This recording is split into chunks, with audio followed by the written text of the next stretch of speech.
മകരം രാശി ഉത്രാടം മുക്കാൽ തിരുവോണം അവിട്ടം ആദ്യ പകുതി ചേരുന്ന നക്ഷത്രക്കാരുടെ 2026 വിഷുഫലം ഏപ്രിൽ 14 മുതൽ പറഞ്ഞാൽ മേടം 1 മുതൽ ഒരു വർഷത്തെ വിഷുഫലമാണ് ഈ വീഡിയോയിലുള്ളത്. സൂര്യൻ ഉച്ചരാശിയായ മേടൻ രാശിയിലാണ്. വർഷാരംഭത്തിൽ വ്യാഴം മിഥുനൻ രാശിയിലാണ്. നിങ്ങളുടെ രാശിയുടെ 6ാം ഭാവത്തിലാണ്. ജൂൺ 2 വ്യാഴം ഉച്ചരാശിയായ കർക്കിടകൻ രാശിയിലേക്ക് രാശി മാറും. അപ്പോൾ നിങ്ങളുടെ 7ാം ഭാവത്തിലേക്ക് മാറും വ്യാഴം. 2026 വിഷുഫലം നിങ്ങൾക്ക് ഏറ്റവും നല്ലതാണ്. ഇതുവരെ ഉണ്ടായ നിങ്ങളുടെ ടെൻഷൻ, സാമ്പത്തിക പ്രശ്നങ്ങൾ, തൊഴിൽ പ്രശ്നങ്ങളൊക്കെ മാറി തുടങ്ങും. ഭാഗ്യവും സാമ്പത്തിക നേട്ടങ്ങളും വന്നു ചേരും. നല്ല ദൈവഭക്തി വർദ്ധിക്കും. ബുദ്ധിയും അറിവും വർദ്ധിക്കും. അതുകൊണ്ട് തന്നെ ബുദ്ധി സാമർഥ്യത്തോടെ എല്ലാ കാര്യങ്ങളും ചെയ്യാനും വിജയിക്കാനൊക്കെ നിങ്ങൾക്ക് സാധിക്കും. ജൂൺ മുതൽ കൂടുതൽ നല്ലതാകും. വ്യാഴം കേന്ദ്രത്തിൽ വരുമ്പോൾ ഗജകേശരി യോഗം കിട്ടും. ജോലിയിലെ തടസ്സങ്ങൾ മാറിക്കിട്ടും. പുതിയ ജോലി കിട്ടാൻ, ഉന്നത പദവിയുള്ള ജോലി കിട്ടാൻ, പ്രൊമോഷൻ കിട്ടാനൊക്കെ അനുകൂലമാണ്.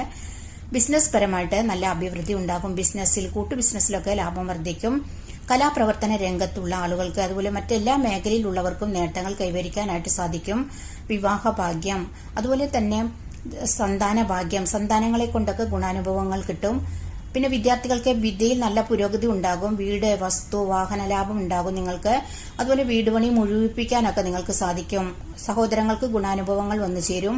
ഒന്നിൽ കൂടുതൽ ധനവരുമാനവും ലാഭവും ഉണ്ടാക്കാൻ നിങ്ങൾക്ക് സാധിക്കും.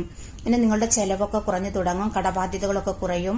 കുടുംബ ബന്ധുജനങ്ങളിൽ നിന്ന്, അതുപോലെ മറ്റുള്ളവരിൽ നിന്നൊക്കെ നിങ്ങൾക്ക് ഗുണാനുഭവങ്ങൾ കിട്ടും. ഐശ്വര്യവും ദീർഘായുസ്സും വർദ്ധിക്കും. ഇനി നിങ്ങൾ എല്ലാ വ്യാഴാഴ്ചകളിലും വിഷ്ണു പ്രീതി വരുത്തുന്നത് കൊണ്ട്, അതുപോലെ ഗണപതിയെ ആരാധിക്കുന്നതൊക്കെ നിങ്ങൾക്ക് കൂടുതലായിട്ട് ശുഭഫലവും ഭാഗ്യവും വർദ്ധിക്കും.